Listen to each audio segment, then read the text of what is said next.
Du slam au théâtre, de la flûte à la clarinette, de la guitare à l'orgue synthétiseur, du chant à la danse, de la cadence à l'acrobatie. Juste un échantillon des arts scéniques avec lesquels des groupes d'artistes défilent dans les milieux d'accueil carcéral ou psychosocial, des lieux où sont ceux-là qui se sentent comme des marginalisés et des stigmatisés de la société. Voilà l'art au service des œuvres caritatives, le projet Caritar. C'est un projet qui est né pour s'occuper des personnes sensibles qui sont soit hospitalisées dans les hôpitaux spécialisés, pour la plupart, qui sont recueillis dans les centres sociaux d'accueil et qui sont en situation de privation de liberté dans des maisons d'arrêt et prisons.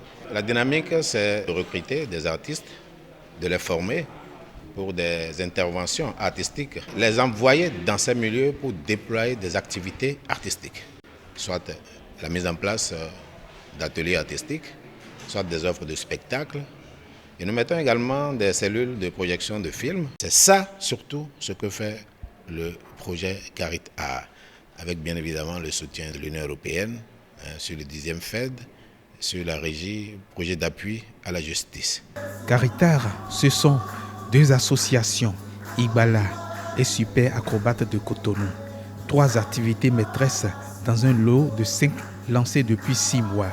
Il s'agit des animations d'ateliers, il s'agit des offres de spectacles et il s'agit des séances de projection de films. Au-delà de ces 3 activités, nous avons 2 autres qui sont hors mur. Il y a l'organisation de colloques internationaux.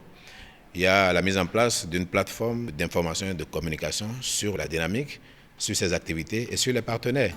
Caritar, ce sont 7 lieux privatifs de liberté avec 1000 fois 7 personnes touchées. À la date d'aujourd'hui, toute activité confondue, nous avons déjà impacté près de 7000 personnes. Nous intervenons seulement dans 4 prisons et dans les 3 centres de sauvegarde de l'enfance et de l'adolescence. De l'art plastique à l'art dynamique, le 17 juin 2020 verra Caritar souffler sa première bougie qui éclairera davantage les visages des spectateurs de ces endroits sensibles pour l'équilibre psychique et psychologique.